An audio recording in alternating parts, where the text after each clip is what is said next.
You are now listening to Talking Transparency, the podcast where transparents talk transparently. Hosted by Thea Ross, Melissa Luxon, and Cody Connor.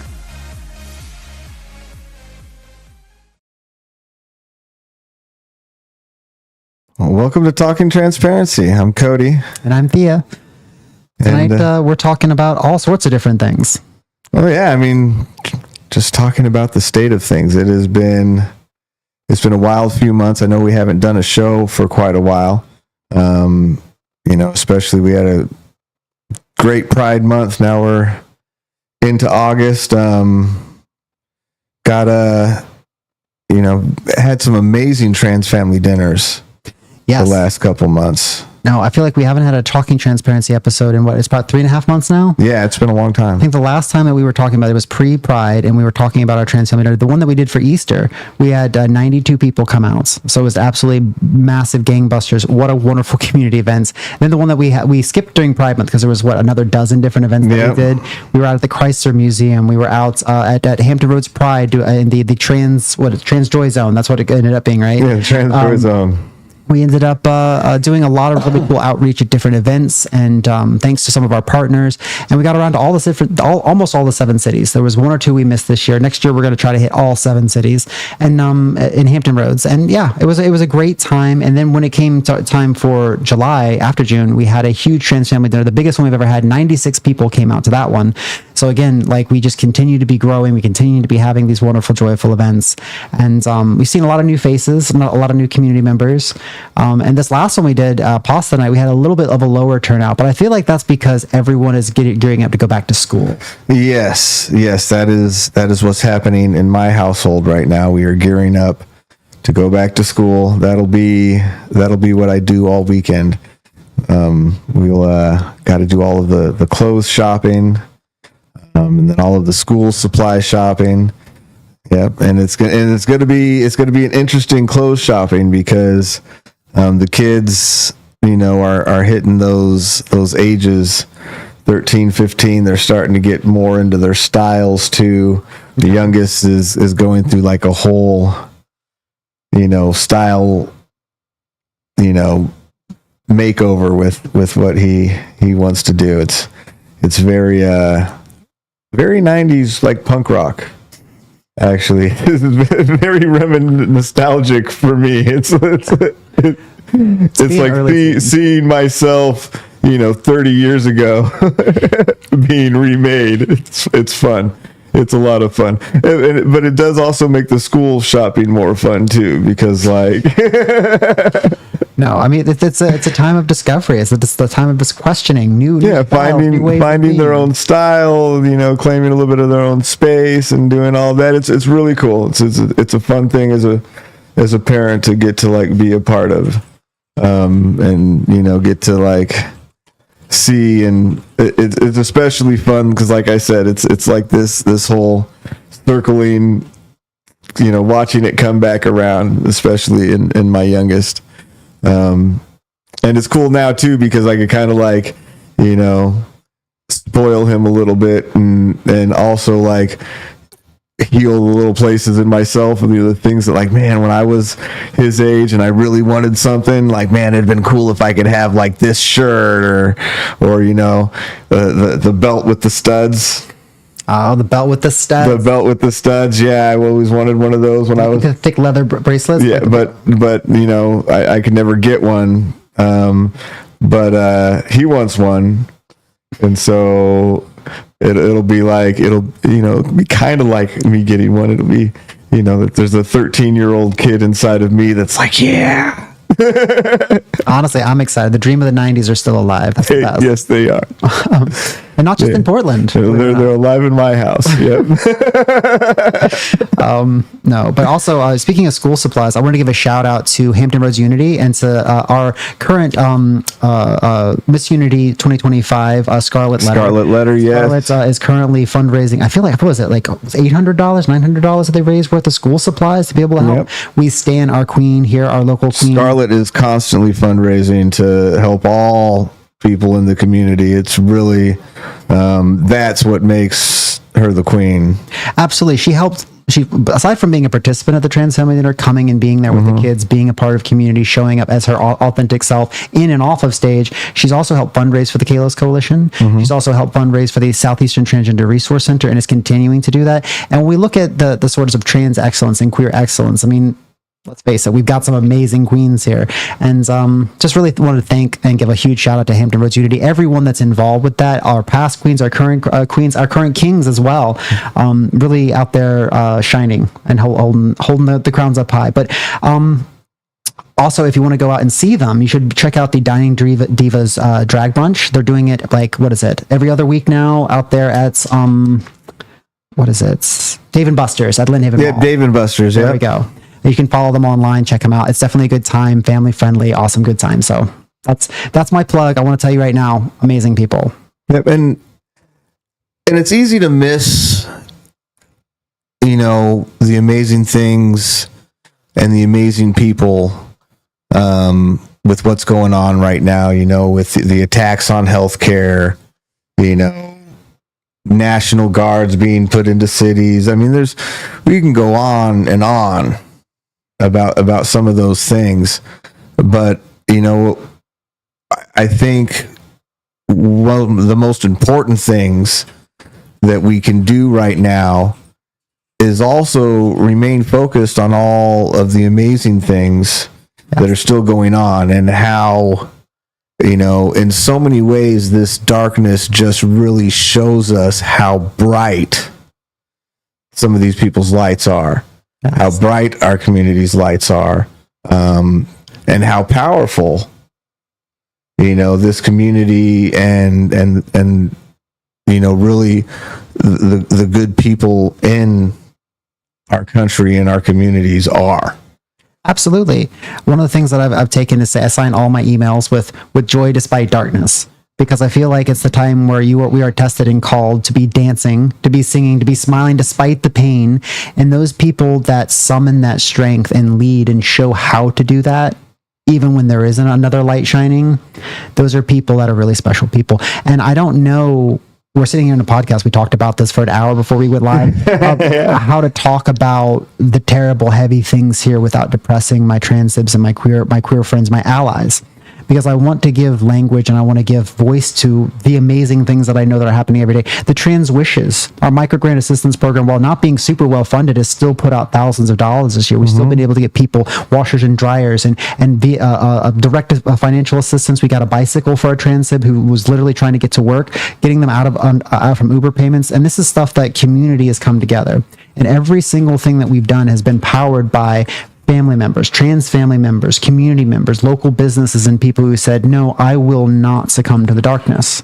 I will push back. And it's not just with the Kalos Coalition. It's not just with our little projects, our little things. It's so many people in our community. I mean, there are people at the Life Center right now.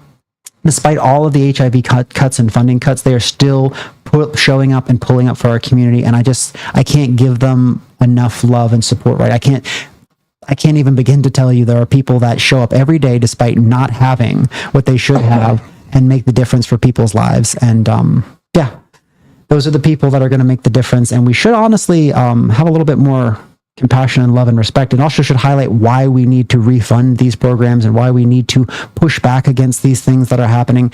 Now, I don't know what to say to my trans subs and people today that are reading about the Department of Justice, because that seems to be the big news in the past 24, 48 hours. Although honestly, it's been going on for months for all of us who've been in the battle, all of us who have trans youth and trans family members who have providers and medical people who are close friends and families, allies, and our support network. But what they're doing now, this recent escalation where they are not backing down to court orders and they're continuing to persist in demanding medical records is an intimidation tactic. And when fascists come out swinging their bundles of stick, when they come out and saying, you will cower, we will break you, we will do those sorts of things, there is very little option to do other than to resist, to bear it. I don't want to say that we should have to, but I do want to say that I expect my allies to step up and to stand by, because this is the time that we'll be tested. And when those allies fall away, when they shirk away now, it shows that you never really were an ally. You were a fair weather friend, because now it is not the fair weather time. Now is not the easy time. Now is the time when you have to stand up and say, no, protect trans kids even louder. And the people that I see doing that give me hope. And if you don't have people like that in your life, then I encourage you to reach out. There are so many wonderful Discord communities. If you're in the Hampton Roads area, if you're not a member of the Tidewater Transit Allies Discord, amazing group of people, hundreds of different members. Come join the Kalos Coalition. Come being a part of the Transit community. And if not here in Hampton Roads, if you're somewhere else, reach out to your local life center, because there are going to be these lights. There have to be. No matter how much they're going to try to scare us, we're going to fight back. And if you're looking for medical advice and providers and such, that's where these lights in this community is going to be even more helpful, because as those doctors and as those providers are themselves afraid, attacked, being assailed, we have to band together even more and be protective of those folks too. Yeah, absolutely.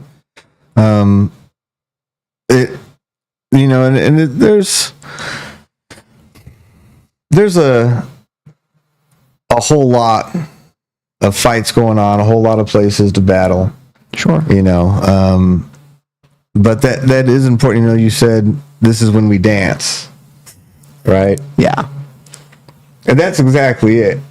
I remember our conversation earlier. We were talking, and I told you we're going to always be in control of what we take, but don't give them what we don't have to. Damn right. And that's exactly what I want people to remember. Yes, we're going to have to fight. Yes, sometimes it's going to hurt. There's going to be things that suck. And yes, things are getting taken right now. But don't give them what they don't have, what we don't have to.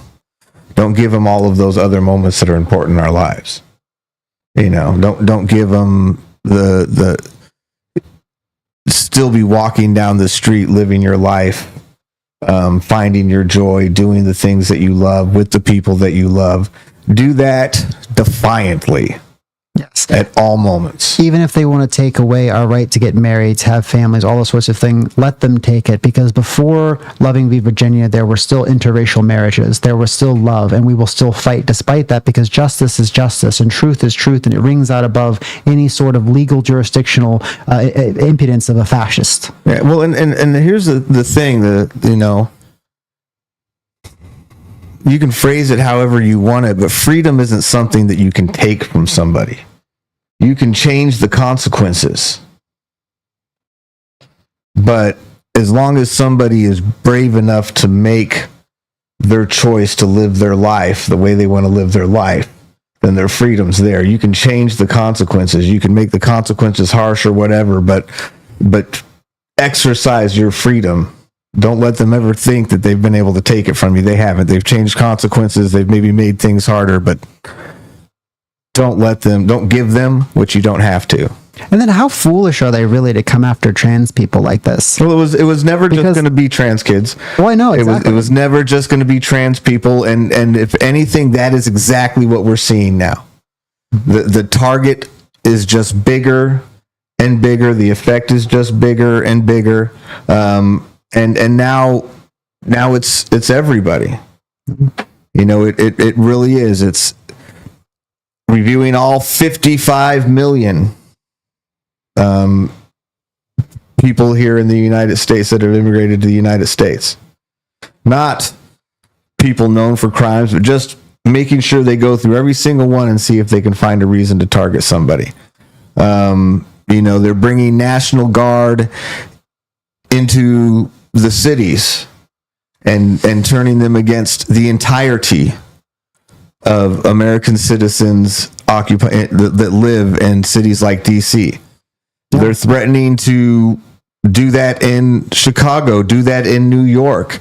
The president has said, I'll just say there's a national emergency, and that'll give me the power to put troops wherever I want. They've just actually ordered the National Guard and the troops that are in DC to be patrolling fully armed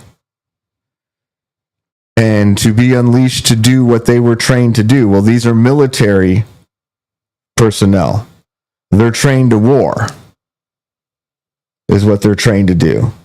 And that's being what they're ordered to do, not on some foreign soil and some theoretical defense of American rights, but literally on American soil against American citizens in violation of our rights as Americans. and they're threatening to expand that to cities across the country. Mm-hmm. And so if you thought ever that it was just going to be the trans kids, just going to be the disabled folks, just going to be the bad immigrants, just the bad ones, what they've done is they've used that one little piece at a time to build up to now they can deploy military personnel against American citizens anywhere in the country at their whim. And so just understand that if you didn't realize in the beginning that this was always everybody's fight, at this point you need to clearly understand that this was always your fight and you better get into it.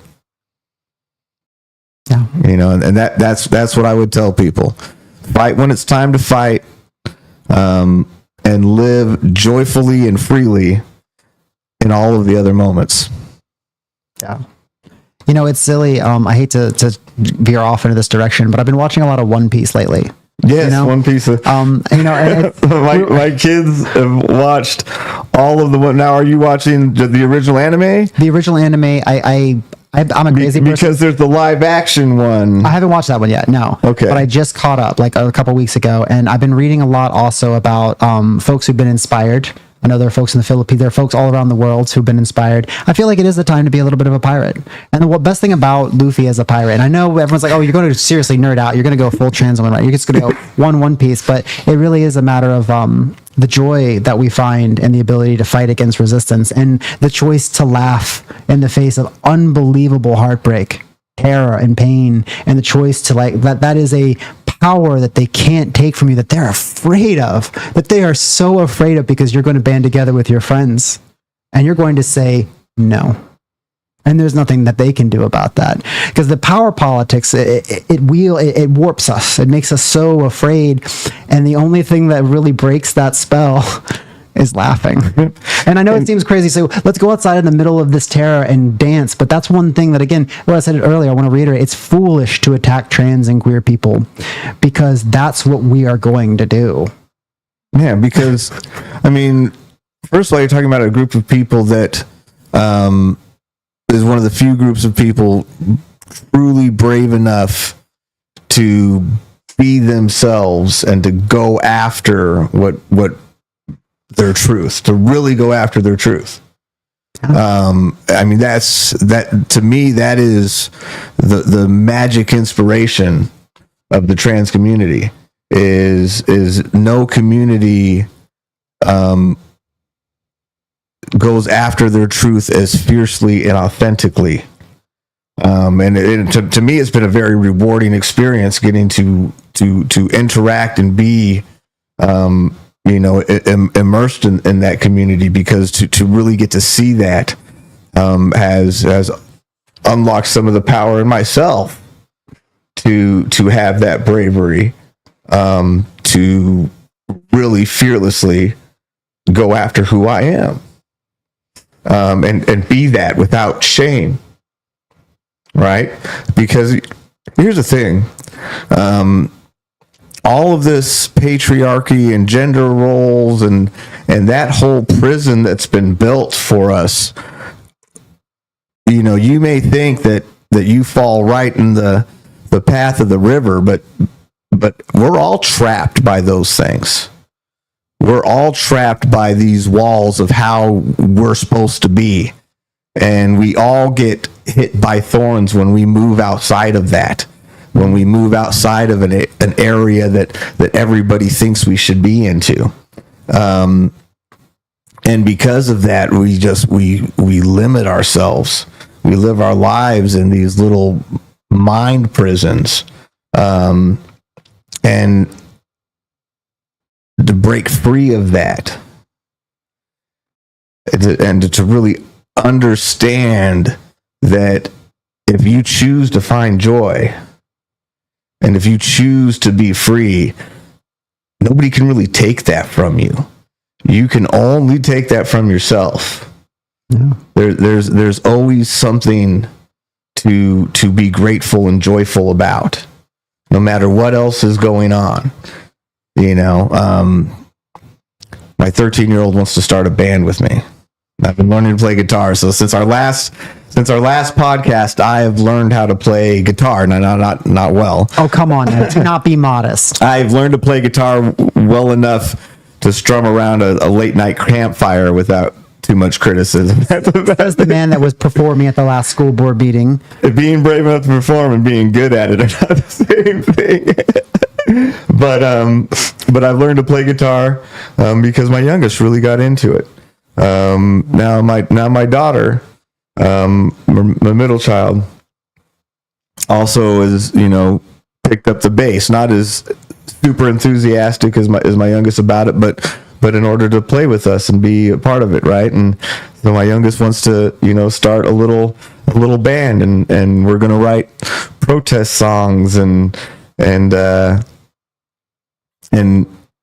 to me, first of all, my 13-year-old still wanting to hang out with me is like winning the lottery. Yes. That's just an amazing thing as a parent. So parental achievements unlocked. Yeah. You're getting all the experience. Like that's the goal. But despite it being super hard at work the last couple months, despite all of the different things that I could be afraid of, I still have this very amazing thing happening in my life. It may seem like a small thing, but it's an amazing, joyful time there. And so that's where I let my energy focus on. Yes, I work when I have to work, and I'm certainly not letting the school board or anybody else that I got an opportunity to talk to get away without me at least giving them some hell. But at the end of the day, my biggest priority is making sure I hold on to that joy and find those growths and those opportunities I get to fill myself and fill others, because that's what life's about. Oh. And that's what they really want to take away. And so no matter what else is going on, that's what I'm not going to give them. Amen. And, we've said it before on the podcast, and I say it all the time, but, kalos is the ancient Greek word for beauty. And what is beauty? It's not some objective measure. It's not how tall you are. It's not that you fit into a certain outfit or any of those sorts of things. It's about, in my definition, the way that we see it and how we define it as an organization is it's the light that you exude when you're walking in your purpose, when you're moving through this life and you are fulfilled and you fulfill the people around you. It's like a flow state, and that energy exudes, and that's what fulfills not just you, but other people. It's something that is contagious and spreads. That light coming and emanating from individual people illuminates the whole community. It gives and creates space for us to share together and for us to create memories and live, to be warmed by each other. And I think that that's what we have to build. That's what we have to build in community and coalition. People will call that the light of God. People will call that all sorts of different things, but ultimately it's the choice to be together. And it is the choice to be together and laugh. It is the choice to be together and dance. So when you ask, like, okay, there are these larger things that we have to do, and I'm not going to say that this is not like the only thing you do. You don't just laugh and dance and that's it, okay? Mm-hmm. You laugh, you dance, and then afterwards you get up and you go do the hard thing. You do the work. You register to vote. You show up to those polling places. You talk to your friends and your allies, and you find ways to help fundraise. If not fundraise, volunteer. And if not volunteer, show up. And if not show up, then send positivity and good vibes. Share, but find ways for you to, because there's so much power you have, and looking right into the terrifying maw of the beast and laughing and saying, no, I'm still going to find my joy. And then taking that joy that you find and spreading it, letting that be not just a part of something that you do one day or for a moment, but a part of your light and your purpose. And these are things like your hobbies. These are the things that your creative endeavors, like you're saying, it feels so appropriate to be talking about this because we're talking about music. Yeah. Music is that powerful thing, that collaborative endeavor, that space that you create by being, and making good sounds. That's one of those that I've, because I wanted to learn how to play the guitar, I've been, taking my little guitar with me almost everywhere that I go. And one of the things that I experience almost everywhere I go is when I walk into a room or through a space holding that guitar, somebody wants to talk to me. Somebody wants to hear some music. Somebody wants to play some music. That's been some of my more rewarding experiences too. Is somebody will ask me about the guitar and, oh, is that your guitar? Do you play? Yeah. You want to play something?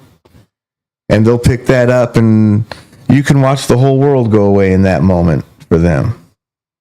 Yeah. And when they're done, they feel great. They're like, wow, that was nice. And so it just like you said, it's appropriate because music, it is like its own light, and it's a great metaphor for, you fill a room with music and Beautiful, beautiful music. and people start tapping their feet, shaking their head, singing along. Same thing happens when you fill a room with love, when you seek out joy, when you support each other, when you do those things. It creates a vibe. It really does. And I said, the intersection of all the things you just described, things that we're talking about, all happen at drag shows. They do. They all happen. Like everything that we just described, the dancing, laughter, music, community, oftentimes good food, like the sorts of things that people want and need that fill your cup. And I think that, again, this comes down to, reiterate again, that it is foolish to try to stomp out the light of the trans and the queer community. Mm-hmm. Because we will gather and we will find ways. And the more brutal they have to be to do this, the more they undo all of themselves. Because what they're actually striking at the heart of it is they may see we're unproductive body, we're not having kids, we're not this, we're whatever, we're not fitting their definition. They miss the vital essence of everything we bring to community. Well, and they're losing the real war.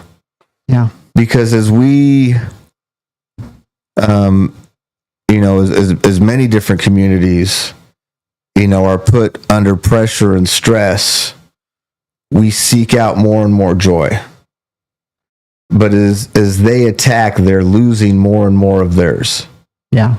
That's that's exactly it. Is in order to be so hateful and want to hurt people, they are literally giving up joy and fulfillment and satisfaction, which... Or worse, they become perverted and they start to find joy and purpose and satisfaction in the twisted acts that they do. And this is something that you see mirrored in ICE agents that's happening right now. You see the depression, the despondency, the frustration that they have, that many of them are facing.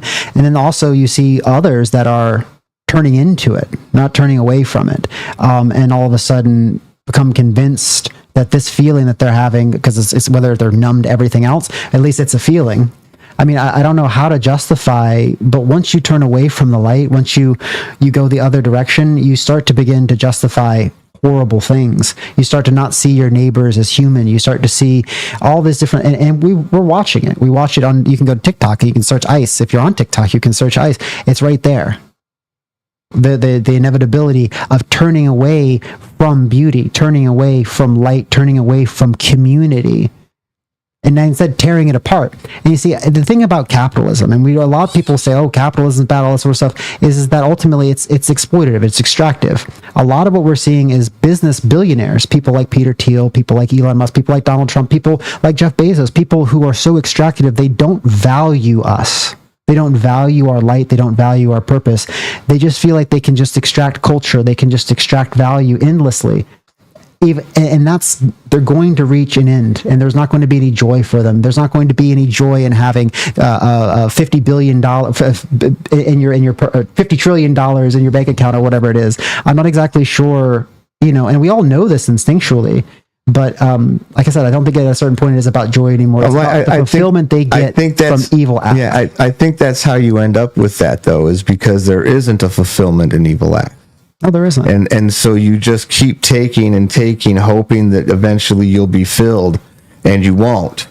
And I think that's what it is I don't think there actually becomes necessarily a joy in doing the evil acts. Maybe there's a thin sense of accomplishment maybe attached to it, but actual joy and satisfaction, I don't think that actually exists. I think it is just a feeling of emptiness.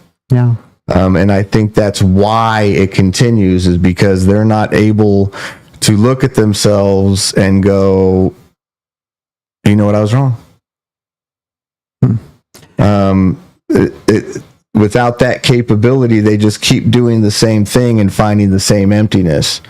And to me, that's the loss. If you end up super rich and with all of the stuff and empty, you lost.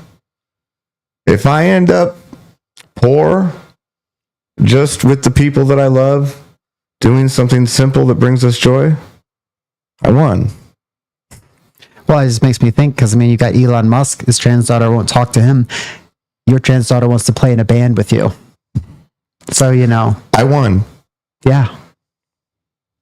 Yeah. And he won't realize that until it's too late, if he hasn't already. And it's really sad. And there are people that follow that and think that's wealth. That's success. That's good. And that, I guess, is, I don't know. Like I said, find your joy, because your joy is what's going to defeat them, because they cannot sustain this with all of their resources, all of their hate. We can look at J.K. Rowling. We can look at all of the billionaires that hate trans people. They are not fed or sustained by this. They have to continually fight. I saw something about Duolingo had to like apologize to her because they said something about it being mean. We all just have to step on eggshells around you, and we're like, all you've done is push people and community and light and things away from you, and they get more angry. They get more angry at the trans community, get more angry at immigrants, they get more angry at other people, because they don't stop to do the self-assessment, and they're insulated. All the people around them, the yes men, the yes women, because they have all the money, they have all this power. I mean, to me, it's just, if you don't have something better to do than hate somebody else, you're not doing this life thing right. You're right. You know, there's so many better things you could be doing with any of your time or any of your mental, energy. Yeah, One Piece. There's like 1,000 episodes. You could be watching One Piece instead of just randomly hating people that you don't understand. You could be a pirate. That would even be. But sorry, no, I'm not advocating piracy. Not literal piracy, but anime piracy, right? Resist until revolution. Yeah.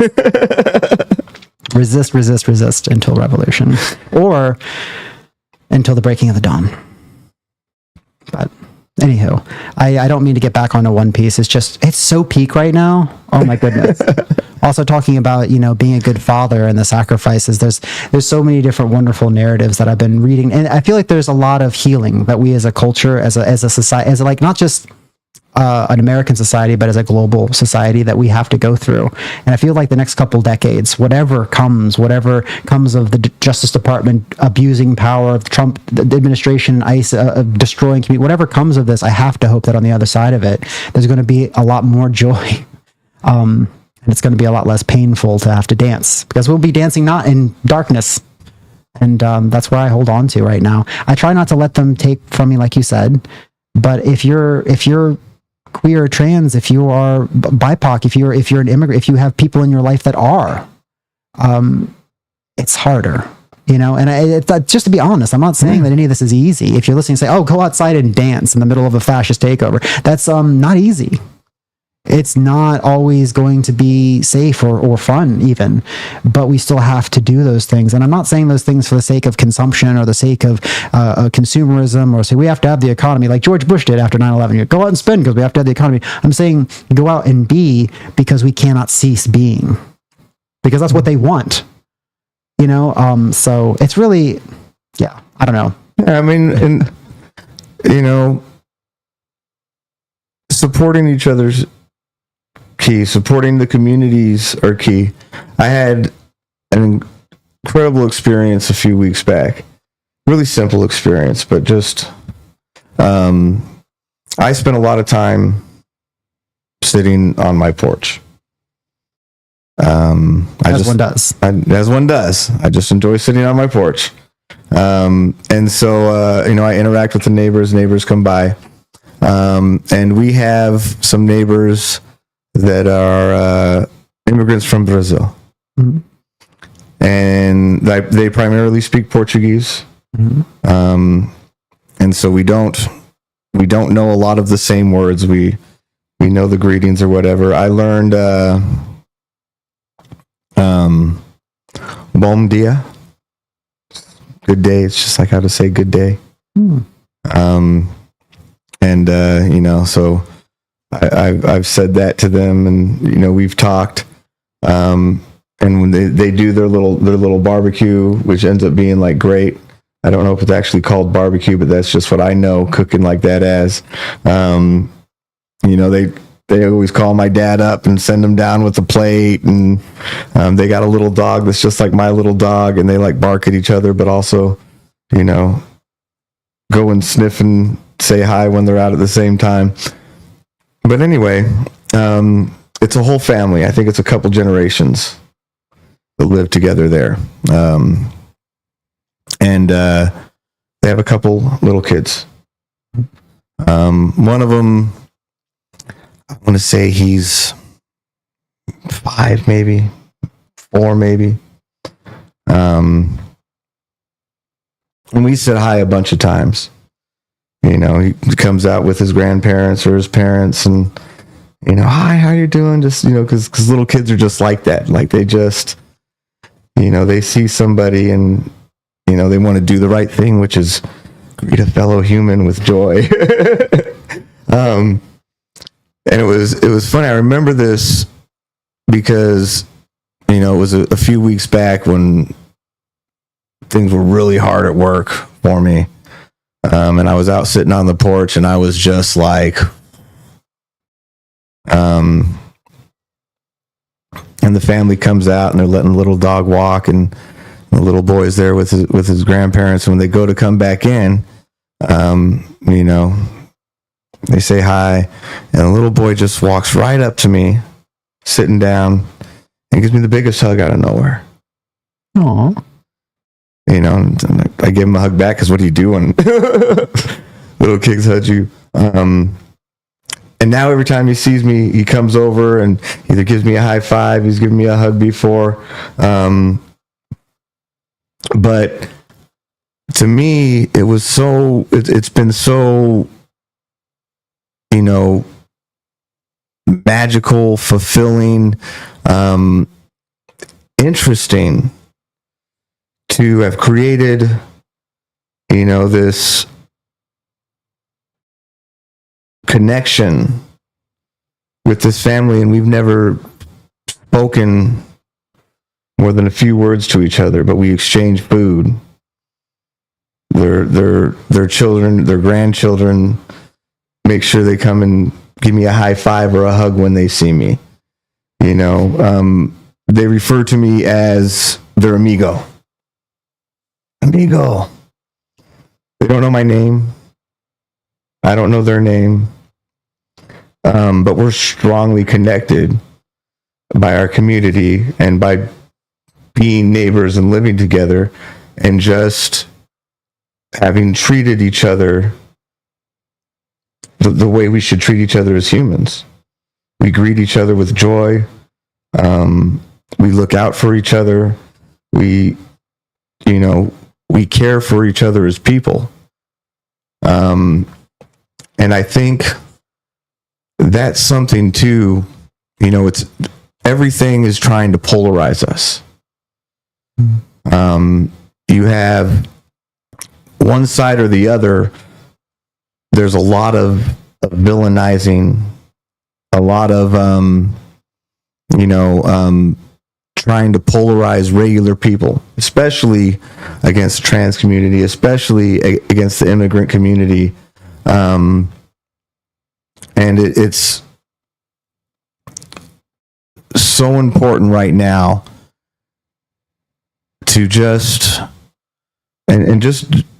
do this. If you're out here, and I know most of the people that are going to watch our show that are watching this, you're on the same page as I am.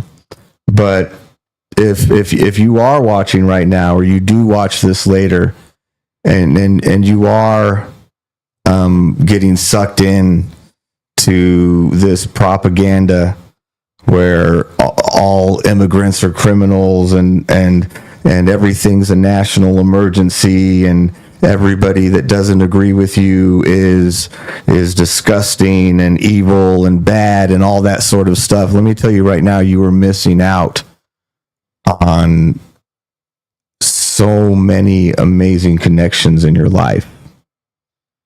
You are walking by people that you may not even know are enriching your community and helping making your life better. There's so much that you are letting them take from you by getting fooled by this. Because for the most part, people, they want to connect. They want to care for each other. And when you live in that space, I don't feel threatened by my immigrant neighbors. I feel safe.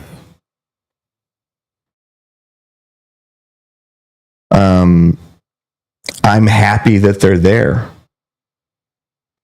I'm grateful for the enrichment they've brought to my life in just the small ways that we interact as neighbors.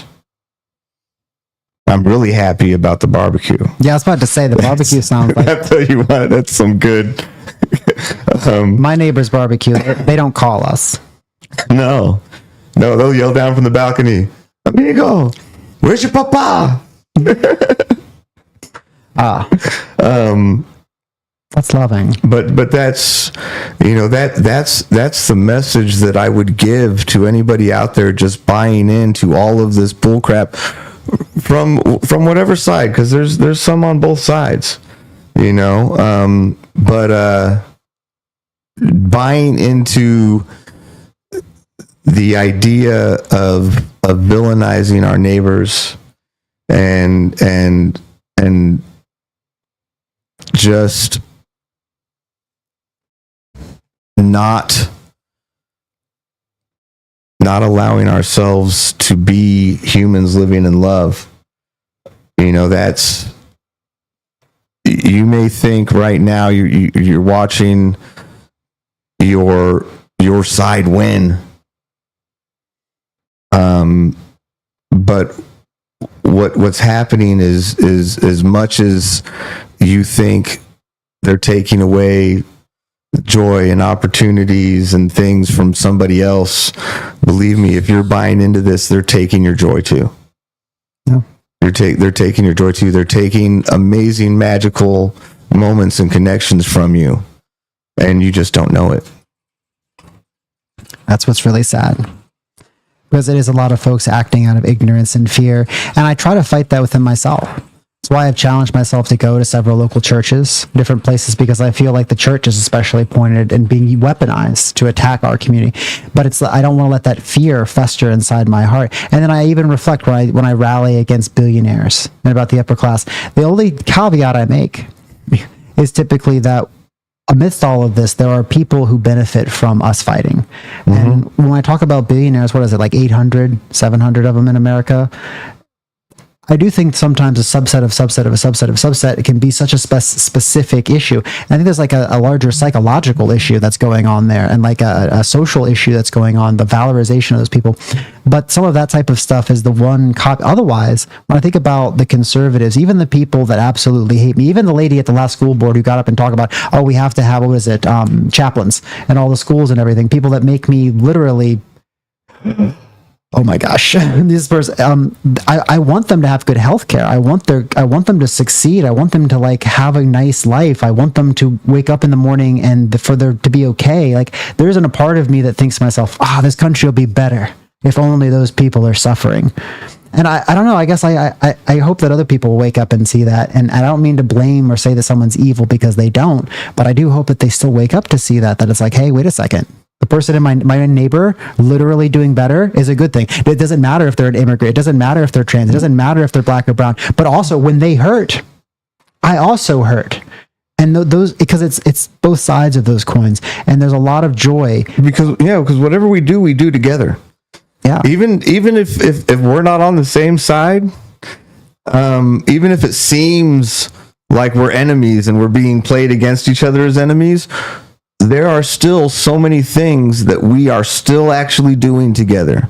We're still building the communities that we live in together. The schools that our children to go to, the world, that is all something we are doing together, whether you want to or realize it or not. Yeah, and let's give a more specific example. With all these Medicaid and Medicare cuts, the things that we do together are building rural hospitals and building hospitals, those sorts of things. Like, my healthcare is not just a burden to you. Say, how are you going to pay for it? It's like, how are we not going to pay for it? Well, what is the consequence of letting 10 million people go without? I mean, we already have, what is it, like 25 to 30,000 people, I think that was like 4 or 5 years ago, that die every year of preventable causes, and that's with all of the entitlements. Let's cut entitlements of 10. What do you think that's going to do? And what do you think that's going to do to our GDP? What do you think that's going to do to your community? What's it going to do to your doctors, hospitals, colleges, universities? Does that even matter? But the thing is, you shouldn't even have to think of other people like that. It shouldn't even be a matter of like what they can bring to you. That's really almost a gross mentality to have to force upon people. But it's like, shouldn't you just care? And that's where I feel like I come down to like, and shouldn't you? What's going on? And here's the thing: is in the this whole push to hate others. People aren't realizing that you're actually in so many ways being tricked into not caring about yourself. Yeah, because that's exactly what it is. If you let them take your neighbor's healthcare, if you let the government decide what your neighbor's healthcare should be, well, guess what? Then the government gets to decide what your healthcare should be at some point too. But it's not even a matter of the government deciding. It's a matter of privatizing, because it's a matter of the things we do collectively as a society together. The reason why those hospitals are there is because we all pay tax, we all pay into health insurance. The reason why we have roads, the reason why we have police state, the reason why we have schools, the reason why we have libraries, those sort of public goods. And that's what really it feels like at the core. All of our institutions and public goods are being under attack by like a political project that many people have bought into. And what I don't understand, and this is like everything else I can understand, because I feel like we all get on a human level and it starts to click and make sense again. But the thing that I don't understand is how a political project that seems like purposefully trying to poison all the goodness, all the good in like every institution of higher learning, of education, of anything that serves our people, even the military, like denigrating and attacking the people that make up and like make those things work. I don't know. That seems, there's no other word for that than bad. I don't mean to go around calling other people evil. I don't do that lightly, but I do question, like, what is the root of good and evil, right? Well, it's useless actions that have no purpose or even are malicious and actually do harm. Those are bad things. Those are bad. And it seems like there's an entire culture that says bad is good at this point. And I don't know how to deconstruct that. And I don't know how to come to a loggerhead, because we can disagree about how policy or what we should do. But if we disagree on the idea that we should have public goods at all, like that's an a priori question. That's like a social contract thing. It's like, okay, so you're just going to start owning all of our roads? Like we paid to build those roads. We named those roads like our forefathers. Like this is like public good. But at a certain point, they can be privatized and owned, and they can be sold off. And we're seeing a lot of the different public lands, things that we've held in trust, being sold off. It's all part and parcel of a larger project that people don't realize, that when things get privatized, can you earn enough money? Can your children ever earn enough money? And then it should be really pressing right now, because I think where there's a study that came out, you have to have about $107,000 in annual income to be able to buy the median house in this country. Like the ability for people to even get housing, food, healthcare, clothing are going to be outside of the reach of so many people. Is that what you want? Do you want like your neighbors, the people that could be barbecuing with you and having their kids be fed and going to school with your kids? Is that, do you want those people dead? Do you want them gone? Do you want them suffering? Do you want them deported? And to me, that's useless. What good does that got you? It doesn't bring down costs. It doesn't get you better income. It doesn't get you a better what? It's so I really don't like to label people evil. I try to challenge that when I feel people that are like they're coming at me with hateful and malicious intent. I try to challenge that, but there is like a lot of people that just decided to say, nope. And I think we have to start asking why. Why do these people? And it's like these people in America, ostensibly the same as me, we've had a lot of benefits of a lot of culture. We've taken those things for granted. We've taken for granted we'd have interstates. We've taken for granted that we'd have hospitals. We've taken for granted that we would have, because we built off of infrastructure and generational wealth that's been infused. And there's a lot of people in America that just don't understand that requires renewal, and that we haven't been building infrastructure for the next 100 years or things that other people did. And it's all going to come to roost when when your children are sick, when you're sick and you can't, and the hospital's closed. Why? Because it wasn't profitable for them to have a hospital here anymore, because there wasn't government funding, because we didn't build a collective good and pay all into it so that there was resources there. So, the free market will provide. The free market will provide, but for only those who can pay. And I'm sorry, if you believe that you're just going to be one of the richest people in the world, you're going to be able to out-earn all of this. Look at how much it actually takes, and look at the minimum wage, and look at yourself. Look at don't lie to yourself. You aren't going to be able to have a family. People aren't having families. Yeah, why aren't people fucking? Why aren't they having kids? It's not because of trans people. I think that's part of the root of the problem is people really wanting to lie to themselves. It's a whole lot easier to say somebody did this to me than it is to say, hey, I should do something about this. And I think you see a lot of that, because I think there are a lot of people that, just like you said, and I think that's how so much of this was able to be built, right? Why so many people wanted somebody to blame. And that's how it was so easy to villainize the trans community, so easy to villainize immigrants, is because so many people are suffering. Yeah. And it's when you give somebody an answer, this is going to stop your suffering. And that's what's been said, right? I'm going to make it all great again. I'm going to stop your suffering. You just want that to be true. And I think, you have people that are in that mental state of suffering. And so they do just want that to be true. So they invest in it. Yeah. They invest in it because they think if they invest in it, then they'll give it the power to actually stop their suffering. And I don't know if there's an immediate thing to wake those people up, but I do know that some of them and more people will, as the solution doesn't actually occur, become more aware that they were duped. You're always going to have people that just won't let go, and there are people there are bad people. There are bad people, but I do think, and I maybe it's because I have to believe this.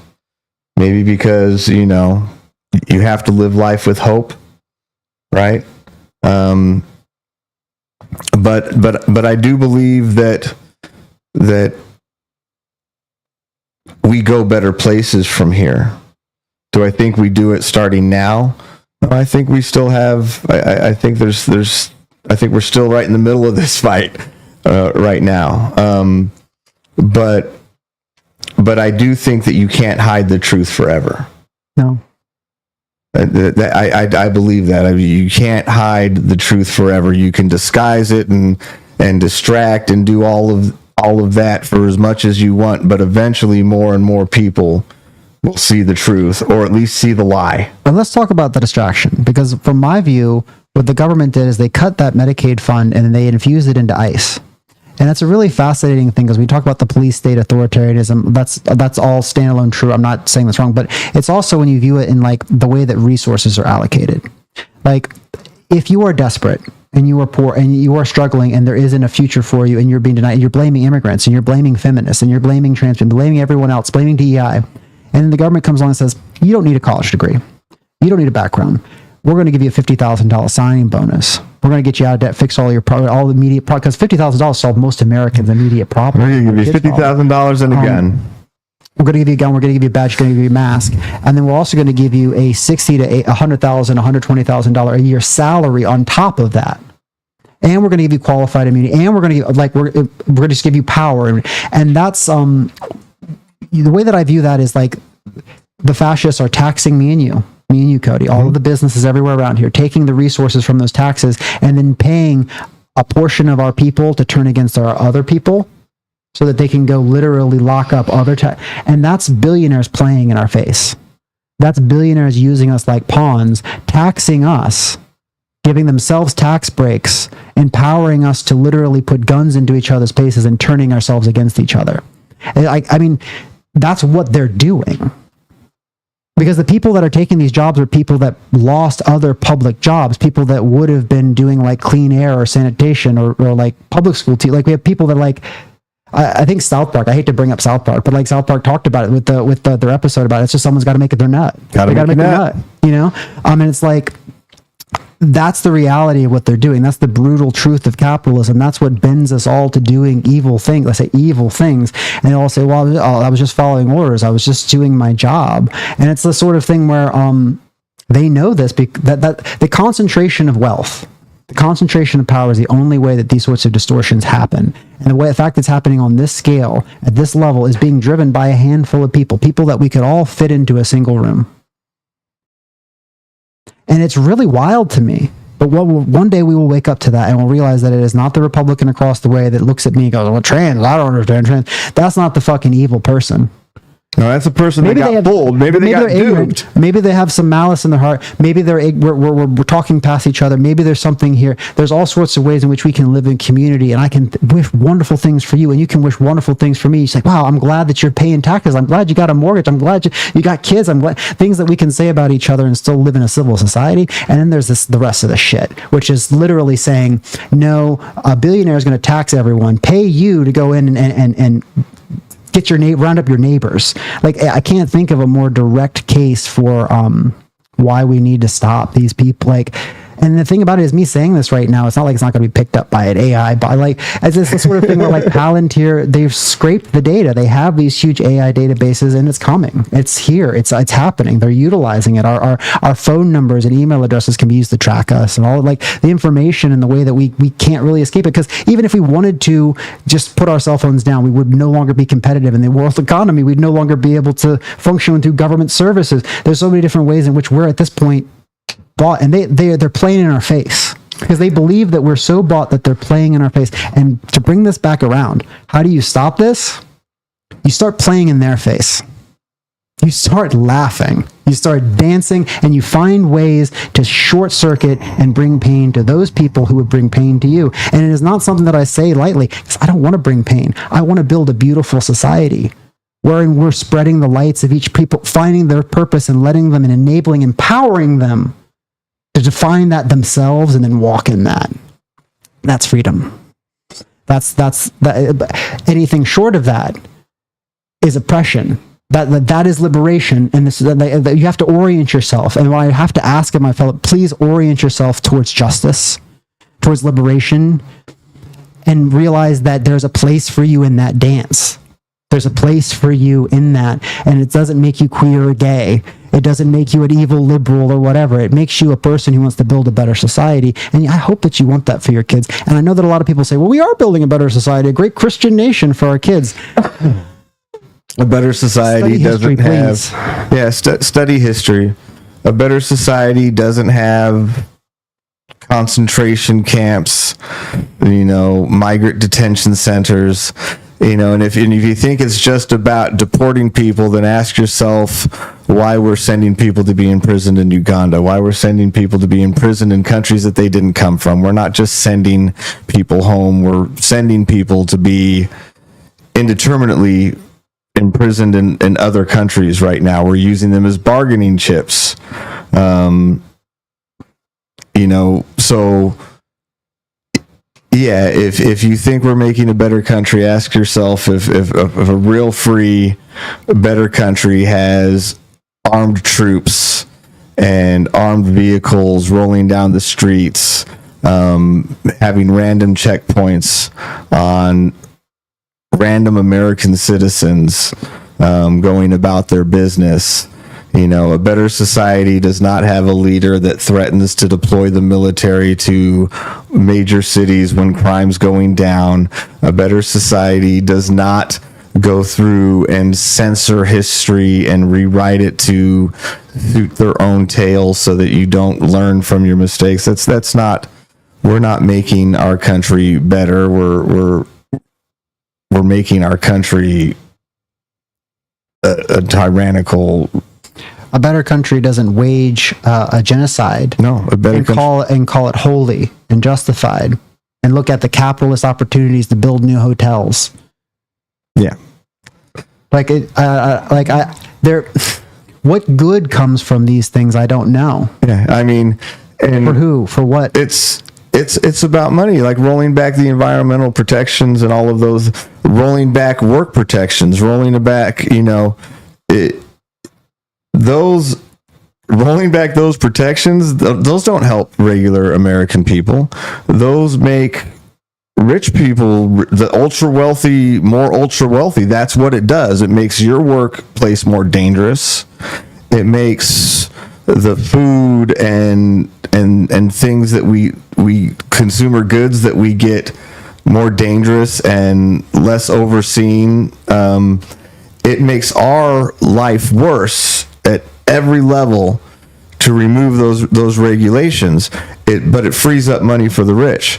And let me tell you, this is what I'm tired of. We're not being motivated by the promise of abundance. That's not what the motivation is, because all of these things, the money going up does not provide abundance for American people. The Wallet Hub just did this survey, right? And it was about financially distressed people. Mm-hmm. Which states had the most financially distressed people? Now, the two top states were Texas and Florida. Now, there's financial distress is all over the place, across the country. But the two states that are the worst right now are Texas and Florida. Okay. Now, here's what's interesting about that. Both Texas and Florida have pretty well-performing economies. So you have these very well-performing economies. Texas is the top 10 economy in the United States. Florida's, there too. That by the economic standards that we rate economies, the economies are doing well. Mm-hmm. But despite that economy doing well by those metrics, it is not benefiting the people that live there. Yeah, they have the most the most people in debt, looking to borrow more money because they can't actually afford life without being more and more in debt. Now, why can't they afford life? Why can't they afford that life? It is because the state legislature has divested from public infrastructure and public goods. Because public goods cause everything to be enriched. It's like the fertilizer that goes into the body, to the soil that feeds the body. Like, we need that. And it's funny, you can actually do this as an example. You can go into parts of Texas right now, find any given city that isn't Austin, any one of the major cities, go out maybe like 100 miles out of some of the, look at any one of them and just look at a Google Maps. I would be willing to bet there's a good chance that their roads are dirt roads, that they don't have infrastructure, that they don't have sewer, that they don't and that's because the state funding and the budgets for that sorts of stuff were just cut. Yeah. So the roads that they built 40, 50, 60 years ago, you can see where they were. People still drive on them, but they just deal with the fact that their cars break down more frequently because they're driving on dirt. Yeah. And so people need to understand these promises of improving the economy aren't promises of improving your life. The way the economy is structured, a good economy does not actually benefit the citizens and the people. The people still remain financially distressed and continue to get more and more financially distressed. And so it's understanding that the systems that they're not promising you having abundance. What they're saying is they're threatening to cut off the trickle that you do get. They're saying, if we don't make billionaires trillionaires, then they're going to try and take your money away. They're going to cut off the trickle that we get from trickle down economics. It's not a promise that having more money at the top will cause more money to come down. It's a promise that if they don't get more money at the top, then they're going to cut off the trickle they are allowing to go through. And it's amazingly dumb because a lot of these rich people, a lot of these billionaires, they pretend, at least through lip service and a lot of politics, but they're worried about debt. The conservatives, Republicans, a lot of like even rank and file Republicans will be real concerned about the national debt. When you think about debt service and the ability for like a community to have the ability to publicly invest, because we've already said public investment's good, public goods good. They like rise all the ships. We become a smarter, more healthy populace. But if we do not have people making more, and we don't have people in our community doing well, paying on their mortgages, paying on their cars, having enough to take care of their kids, to be able to invest things, we have a shrinking tax base. And when we have a shrinking tax base, and at the same time we give huge tax cuts to the wealthy, and those people, as it gets consolidated in the hands of fewer and fewer people, it becomes easier and easier for those corporations and those entities to obfuscate and avoid taxation, which is the whole point of consolidation and the whole point of the corporate shell game in the first place, the whole point of Apple having things in other countries. And like, if you do that, there will not be funds to replenish it. And then all of a sudden, guess what? We'll be in tens of trillions of dollars of debt, just like we are, and there'll be no way out of it. So in a real way, when you view it from the lens of like power, if you put yourself shoulder to shoulder with a billionaire, they're extracting wealth from our communities, from our states, from all of our things. They're not putting it back. They're starving the state governments, starving the federal government, and then at the same time cutting those entitlements that we should be entitled for, that we paid for, that, my father paid into Social Security his entire life. We're talking about Medicaid and Medicare. We're talking about things for my disabled brother who needs assistance and care. We're talking about people like, these are things that we've all paid into, that we all continue to pay, and they want us to keep paying into it too. We're still going to get taxed. Yeah, they've somehow managed to sell so many people this story that by somehow them taking more from you will end up with you having more instead of less, and it's just... It's not logic. I don't see how we will ever pay off the national debt consolidating wealth in the hands of people. It should be the policy priority of any sane individual running government to be trying to raise the standard of every American, the median. Where that median is, you should be pushing on that median, not on the high mark statistic. That is the way that you build a great society. It seems obvious. The bigger your middle class is, the healthier your society is. Exactly. And the more people that you have in the underclass, the more parts of your community that don't have infrastructure, that don't have roads and high-speed rail and like infrastructure, hospitals, schools, the worse you will do year over year. It is a downward spiral. And until people saw that we're extracting wealth, like the billionaires are extracting, you can even see it in the way that Trump talks about policy, the tariffs. All of those tariffs are basically leveraging our future works and goods and services to play a game of chicken with other countries. It's just exploiting all of our labor, all of our goodness, anything that we've had, to the point that we're going to wake up one day, it's probably not going to be too far in the future, where nothing will be worth anything, or our money won't be worth anything, and we'll be like, oh, it's because the government printed too much money. It's like, the government didn't print the money. The banks are the ones that gave the loans and underwrote the loans to the billionaires. Elon Musk doesn't spend his money. His money is sitting in stock. Did the feds write off all? Did they print all of Elon Musk's money, or was it the banks that he went to that got loans against assets? Because banks can just create, and they're federally insured. So all these people, especially conservatives, they talk about, the government money machine. It's like they're printing money and taking out the back of the banks, and there's no real oversight on that for the longest time. But we want to blame government spending? No, government spending is the thing that's kept us from completely sublimating into the river. The fact that we fed the school programs, the fact that we had public education, that's how we even had a workforce. But hey, we don't need that anymore. We're going to have AI robots, Cody. Right? Like... I'm sorry. It's going to be a spectacular failure to watch. It's my life. It's amazing to me that I'm going to live through them trying to replace people with AI and watch it absolutely be.